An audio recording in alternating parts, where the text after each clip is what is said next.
소원, 갈망, 꿈, 기대, 목표, 이 같은 단어들은 지금 현재를 살아가는 사람들에게 소망을 불어넣는 역할을 하기 때문에 참 많이 사용되기도 합니다. 우리는 과거와 현재, 미래가 존재하는 이야기 속에 살아가는 존재들입니다. 과거는 때로 우리를 짓누를 수 있지만 결국 미래가 우리를 움직이게 만들죠. 우리의 삶에는 목적지가 있습니다. 따라서 소망 없이, 희망 없이 살아간다라고 말하는 것은 미래가 없는 삶을 사는 것과 마찬가지입니다. 물론 소망하는 모든 것이 다 이루어지지 않는다라는 사실조차 우리는 너무 잘 알고 있죠. 그래서 어떤 이는 견딜 수 없이 괴로워하면서 모든 소망의 문을 닫아버리기도 하지만, 또 어떤 이는 그들의 소망이 깨어졌을 때 새로운 꿈을 꾸기 시작합니다. 우리가 깨닫지 못하는 것 중 하나는 삶과 연관 짓는 많은 것들이 바로 이 소망에 묶여 있다라는 사실입니다. 그래서 소망은 미래가 현재의 우리에게 내미는 바로 이 손입니다. 만약 우리가 우리 앞에 미래에 아무것도 기대할 수가 없다면 우리는 아침에 일어날 필요도, 사랑할 필요도, 일할 필요도 없을 것입니다. 소망을 죽이면 우리가 기대했던 것 이상의 모든 것들을 바로 죽이게 되는 것이죠. 미래의 소망과 더불어 현재의 기쁨마저도 없애버리는 것입니다. 그래서 미래의 모든 실망으로부터 자유로워지고 싶다면 미래에 실망할 가능성이 있는 모든 것을 다 버리면 됩니다. 다시 말해, 지금 내가 그 무엇도 사랑해서는 안 된다라는 거죠. 그래서 절망이라고 말하는 것은 사람들이 끝까지 맞서 싸우지 않고 그냥 포기하게 만들어버리는 겁니다. 우리가 정말로 원하는 것을 얻을 수 없을 때 우리는 정말 지치고 또한 분노가 치밀어 오르기도 하죠. 부서진 소망은 신앙인에게 하나님에 대한 짜증으로 이어지기도 하고요. 그 짜증은 영적으로 자기 스스로를 고립시키기도 하고 또 하나님으로부터 숨어버리게 만드는, 또 그 이후에는 스스로가 자기 연민 가운데로 빠져들게 만듭니다. 오늘 성경은 선지자 요나의 이야기를 통해서 이렇듯 이 부서진 소망에 관해서 이야기를 하고 있습니다. 요나서는 아주 자서전적으로 쓰였죠.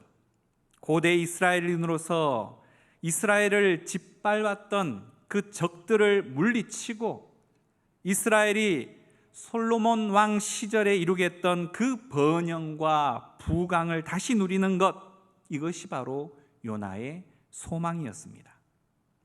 요나가 살던 시절 이스라엘은 비교적 부강한 국가였지만 다른 선지자들은 이 이스라엘이 곧 다메섹 밖에서 온 나라의 포로로 사로잡혀 갈 것이다 라고 예언을 하기 시작을 하였습니다. 이런 모든 예언은 바로 아수르가 그 압제자가 될 것이다 라고 점찍었던 것이죠. 공교롭게도 요나가 하나님께 받은 임무는 바로 그 압제자가 될 아수르로 가서 그들의 악독이 내 앞에 상달되었으니 그들을 향해 외치라 라는 하나님의 명령이었습니다. 이 임무는 이스라엘의 압제자가 될 아수르가 받을 심판에 대한 예언이기도 한데, 요나가 바라는 어찌 보면 완벽한 일처럼 보이기도 하지만 사실은 오늘 우리가 읽은 본문의 내용처럼 이스라엘의 하나님께서 자비로우시다라는 것을 그 누구보다 이 요나는 잘 알고 있었기 때문에 그 명령을 거부하기에 이르릅니다. 아수르에게 회개하고 돌아오라 라는 그 말씀은 이방 민족이 지은 죄에 대한 하나님의 경고이자 죄에서 돌이켜 하나님께 돌아올 기회를 주시는 말씀이기 때문이라는 거죠. 그렇다면 요나가 예상한 대로 만약 아수르의 이 니느웨에 사는 백성들이 정말로 회개해 버린다면 하나님께서는 그들을 용서하실 것이 뻔하고 결국 요나의 소망은 산상조각나 버릴 것입니다. 요나의 짧지만 굵은 도망자의 그 시도가 완전히 실패로 끝난 이후에 아무런 감동도 주지 못할 영혼 없는 전도를 했지만 너무나 놀랍게도 니느웨 사람들은 너무도 강하게 그 말씀을 받아들이고 말았습니다. 이런 모습을 보면 전도는 내가 특별히 말을 잘해서 영혼을 구원시키는 것이 절대 아닌 것 같습니다. 철저히 하나님께서 예비하신 영혼에 대한 선전포고요, 나는 그저 도구로 쓰임 받는다라는 거죠. 두려워도 말고 걱정도 말고 그저 말씀에 순종하여 전하기만 하면 되는 것, 그 결과는 하나님이 책임지신다라는 거죠. 니느웨는 회개의 물결이 넘쳤고 하나님께서는 그들에게 긍휼을 보여주셨습니다. 요나는 그가 바라던 것을 얻지 못했기 때문에 매우 싫어하며 성을 내기에 이릅니다. 분노의 목적지가 어디든지 간에 부적절한 분노는 결국 하나님을 향하는 분노임을 우리는 잘 알아야 합니다. 이런 분노는 하나님께서 선하지 않으시고 하나님의 심판을 신뢰하지 못하고 내가 직접 판단하겠다라는 태도라는 겁니다. 이런 분노를 발한 이후에 요나는 누구나 겪는 그러한 감정을 경험하게 됩니다. 부서진 자신의 소망과 분노는 결국 자기 연민으로 치닫게 되는데요, 요나는 말하죠. 우리가 읽었던 요나서 4장 3절에 뭐라고 이야기합니까?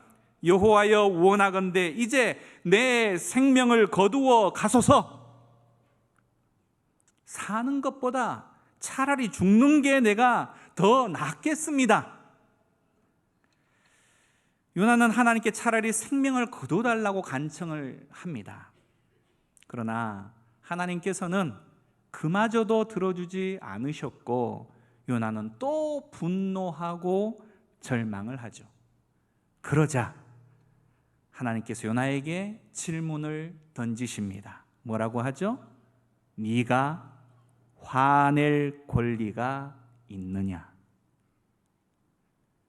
네가 화낼 권리가 있느냐? 사랑하는 여러분, 화낼 권리가 우리에게 있습니까? 물론 요나는 하나님의 그 질문을 깨끗이 무시해버립니다.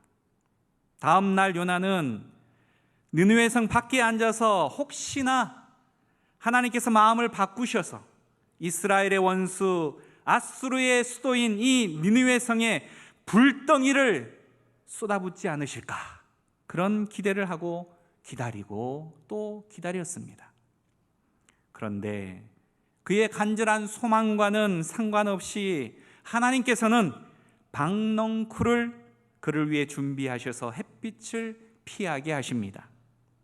뜨거운 태양을 가릴 수 있어서 좋았던 시간도 잠시, 하나님은 곧 그 박넝쿨도 말려버리십니다.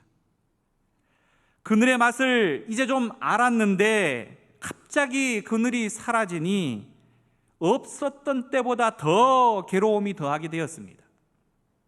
이제 요나는 전보다 더 화가 났죠. 햇빛을 피할 그늘이 필요했지만 하나님께서는 또다시 그의 소망을 여지없이 꺾어버리신 것이기 때문입니다. 정말 이럴 바에는 차라리 사는 것보다 죽는 게 낫겠습니다. 요나는 불평을 쏟아냅니다. 그러자 하나님께서는 요나서 4장 9절에 네가 이 박넝쿨 때문에 화내는 것이 옳으냐라고 재차 물으시죠. 우리 4장 9절을 함께 읽어볼까요? 시작. 하나님이 요나에게 이르시되 네가 이 박넝쿨로 말미암아 성내는 것이 어찌 옳으냐 하시니 그가 대답하되 내가 성내어 죽기까지 할지라도 옳으니이다 하니라. 요나는 극도로 화가 차올랐습니다. 그래서 네, 화나서 죽겠네요, 이렇게 대답을 한 거죠. 요나의 심정을 여러분 100분 이해는 하지만 하나님에 대한 그의 당돌한 태도가 정말 합당한지에 대해서는 좀 걱정이 됩니다. 참으로 의아한 것은 그의 이러한 투정과 불평을 하나님께서 고스란히 듣고 계신다는 겁니다. 그리고 어미처럼 일일이 상대해 주고 계시다라는 사실. 여러분, 지금 요나가 상대하는 이가 누구입니까? 하나님이십니다. 어찌되었건 이루어지지 않는 소망, 그리고 분노, 그리고 자기 연민이 지속이 되어지면 오늘 요나가 고백했던 것처럼 죽음에 이르는 생각을 누구나나 하게 되어진다라는 겁니다. 요나는 요나서의 저자이죠. 이는 요나가 자신이 나쁜 사람으로 비춰질 것이 뻔하다라는 것 충분히 이미 알고 있는데도 불구하고 이렇듯 그대로의 내용을 기록했다라는 것 참으로 놀라운 내용입니다. 그는 니느웨를 향해 회개를 부르짖으라라는 하나님의 부르심에 거역해서 도망을 쳤죠. 그 이야기가 1장, 2장, 3장에 계속해서 이어집니다. 요나의 선택은 영적으로는 옳지 않았을지 모르겠지만 정치적으로는 매우 옳은 결정이었습니다. 여러분 잘 아시지 않습니까? 그는 이스라엘인들이 보기에는 애국자 그 이상이었습니다. 요나는 우리가 자신의 실수로부터 후대에 이 말씀을 읽는 모든 하나님의 백성들이 배우기를 원하는 마음에서 기록을 하였습니다. 요나는 이스라엘 밖으로 나가서 하나님의 말씀을 선포한 첫 번째 선지자였습니다. 하나님은 요나를 통해 자신이 이스라엘 민족만의 하나님이 아니라 모든 이방인들의 하나님이심을 또한 선포하시는 겁니다. 세상을 지배하시는 하나님이라는 거죠. 하나님은 크십니다.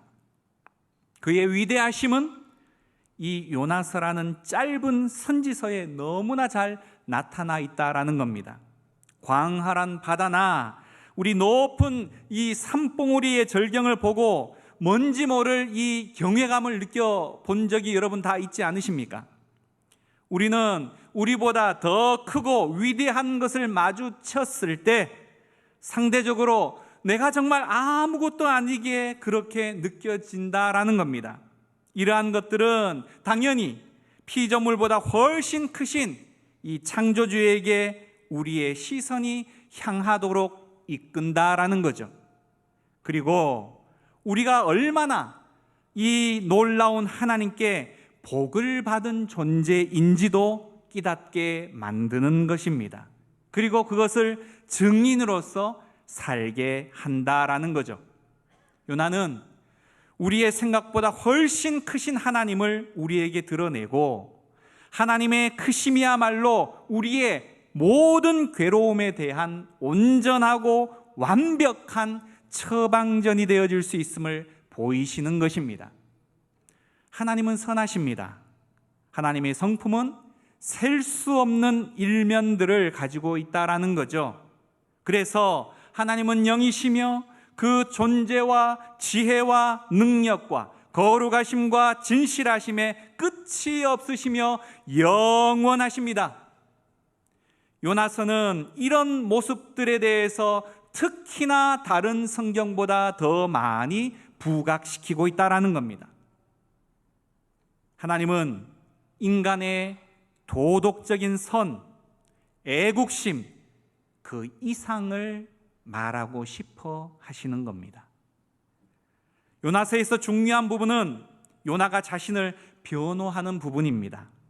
요나서 4장 2절에 주께서는 은혜로우시며 자비로우시며 노하기를 더디하시며 인애가 크시사 뜻을 돌이켜 재앙을 내리지 아니하시는 하나님인 줄을 내가 알았음이니이다. 다시 말해 요나는 그 누구보다 하나님에 대한 바른 지식을 가지고 있었음에도 어떻습니까? 변한 것이 없습니다.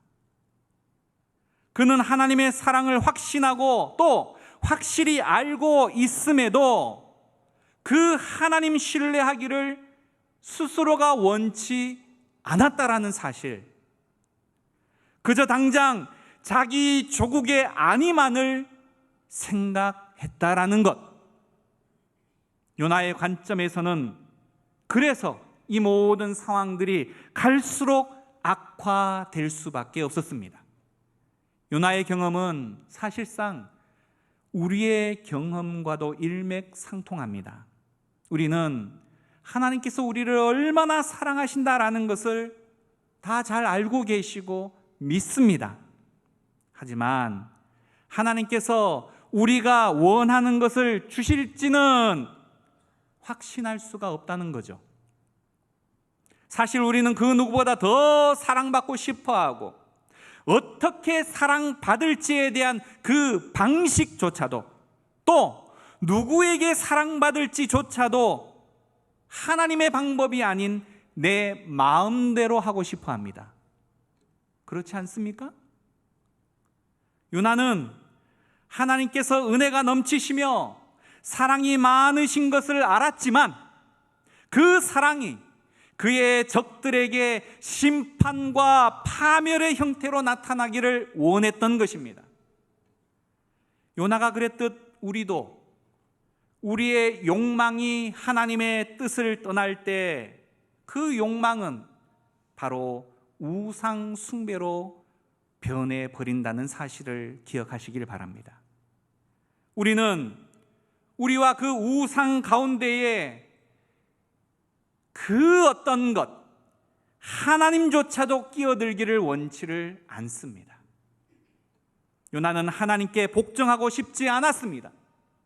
요나는 그 자신이 하나님이 되고 싶었던 것입니다. 스스로 모든 것을 내가 판단하고 결정하는 주체로서 말이죠. 하지만 사랑하는 여러분, 우리가 완벽합니까? 우리의 판단이 항상 옳습니까?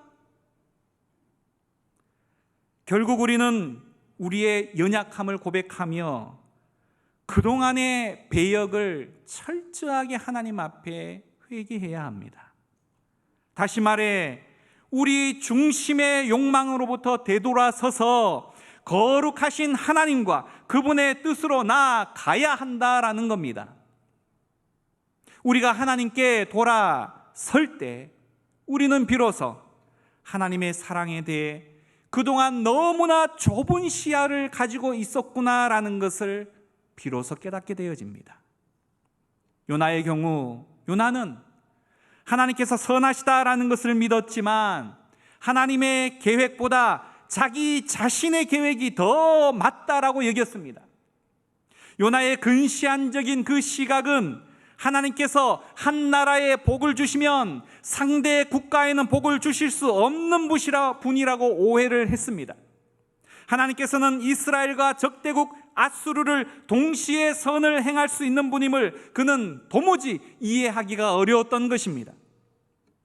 우리도 하나님께서 선하시다라는 데에는 별 이견이 없을 것이지만 예수님께서 우리를 위해 하신 일을 이미 알고 있고 십자가 하나님의 그 선하심의 증거가 되어지는 것도 너무나 잘 알고 있고, 하지만 문제는 그분의 선하심이 우리의 삶에 그 어떠한 변화도 가져오지 못하다라는 데 있다는 겁니다. 왜 이렇듯 하나님의 선하심이 우리의 삶과 관계가 없이 느껴지는 것일까요? 그 이유는 하나님의 그 선하심이 하나님의 기준이 아니라 우리의 기준으로 정의가 되어지고 있기 때문입니다. 마치 어린아이처럼 우리의 계획과 필요, 욕망의 만족이 하나님의 선하심을 정의하는 그 기준이 되어버렸기 때문이다라는 겁니다. 요나는 하나님의 선하심이 우리 인간의 기준이 아니라 하나님의 기준으로 정의되어져야 한다라는 것을 그래서 명확히 보여주고 있는 책입니다. 그렇지 않으면 우리가 감히 하나님을 판단하는 그런 내용이 되어져 버리고 말기 때문인 거죠. 그렇다면 여러분께 오늘의 제목으로 다시금 여쭙습니다. 여러분은 화낼 권리가 있습니까?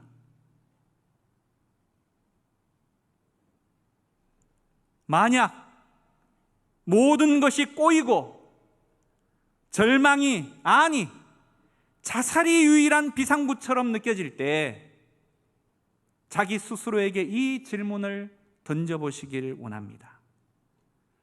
내가 과연 화낼 권리가 있는가? 만약 하나님께서 나의 꿈과 소망을 가져가셨다라는 생각이 든다면 자문해 보십시오.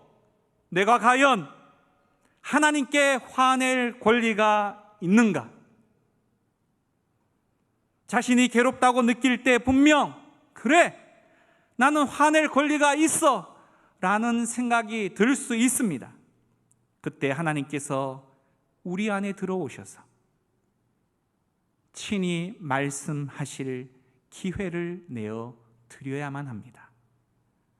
그의 사랑의 약속들을 주목할 필요가 있다는 겁니다. 히브리서 13장 5절 말씀에 그가 친히 말씀하시기를 내가 결코 너희를 버리지 아니하고 너희를 떠나지 아니하리라 하셨느니라. 아멘. 만약 내일에 대한 소망을 엿보고 싶다면 지금 하나님을 온전히 신뢰해야 합니다. 우리의 미래를 하나님께 내어 맡길 때 사그라지지 않는 영원한 소망을 붙들게 될 수 있기 때문입니다. 사랑하는 여러분, 소망을 버렸든지 아니 처음부터 소망이라는 것을 갖지 않았든지 소망이 없다라고 말하는 것은 매우 치명적입니다. 하나님께서는 우리가 앞으로 겪게 되어질 모든 낙심을 견딜 만한 은혜를 주신다라고 말씀하십니다. 따라서 우리가 할 일은 바로 지금 이 순간을 하나님을 위해 온전히 사는 겁니다. 고난은 때로 참으로 살아계신 하나님의 영이 지금도 우리 앞에서 일하고 계시다라는 사실을 놓치게끔 만들죠. 하지만 그에 대한 응답으로 하나님께서는 자비와 은혜의 말씀을 여전히 우리에게 허락하십니다. 우리가 그 말씀을 신뢰하지 않을지라도 하나님은 반복해서 말씀하십니다. 그리고 우리가 믿던 그렇지 않던 여전히 우리를 위한 구원의 역사를 계속해서 일으키십니다. 그리고 그분은 그저 하늘에서 지켜만 보시지 않으시고 수단과 방법을 가리지 않으시고 수많은 방법, 우리가 생각지도 못할 신묘막측한 방법을 통해 직접 우리에게 다가오십니다. 어떠한 형편과 상황이 닥치더라도 그래서 믿음의 사람은 결코 영원히 절망하지 않을 수 있고, 인생 다 산 것처럼 그래서 우리는 좌절하지 말아야 합니다. 오늘은 이렇지만 사랑하는 여러분, 내일 어떻게 될지 우리 아무도 모르지 않습니까? 역전의 하나님, 기적의 하나님께서 지금도 여전히 일하고 계시기 때문입니다. 우리에게는 유일하고도 완전한 소망의 아버지 하나님께서 계시기 때문입니다. 그러나 그 모든 기준을 나에게서 찾는 것이 아니라 하나님께 그 기준을 둘 때 그러한 은혜를 맛보게 되어진다라는 사실. 사랑하는 여러분, 그래서 우리는 성질낼 권리가 없습니다. 기도하겠습니다. 사랑하는 하나님, 우리의 생각으로 하나님을 그려내지 않게 하여 주옵소서. 그릇된 전통과 내가 아는 지식으로 다른 일을 평가하지 않게 하시고 그 비판의 입술을 철저히 막아 주옵소서. 우리의 입술과 마음의 중심을 하나님의 은혜로 가득 채우사 당장의 현실의 문제들 앞에서도 그럼에도 불구하고의 그 감사를 고백할 수 있는 믿음을 더하여 주옵소서. 그러나 여전한 슬픔으로 고통하는 이들의 가슴도 헤아릴 줄 아는 사랑과 온정을 우리에게 더하여 주옵소서. 수없이 후회만 하다가 떠나는 인생 되지 않게 하시고, 때로 그릇된 판단과 결정으로 하나님의 마음을 아프게 할지라도 반성의 기회로 날마다 성숙하는 참된 그리스도인이 되게 하여 주시옵소서. 예수님의 이름으로 기도합니다. 아멘. 우리 주는 위대하며 능력이 많으시도다. 그의 지혜 무궁하며 인자는 영원하도다.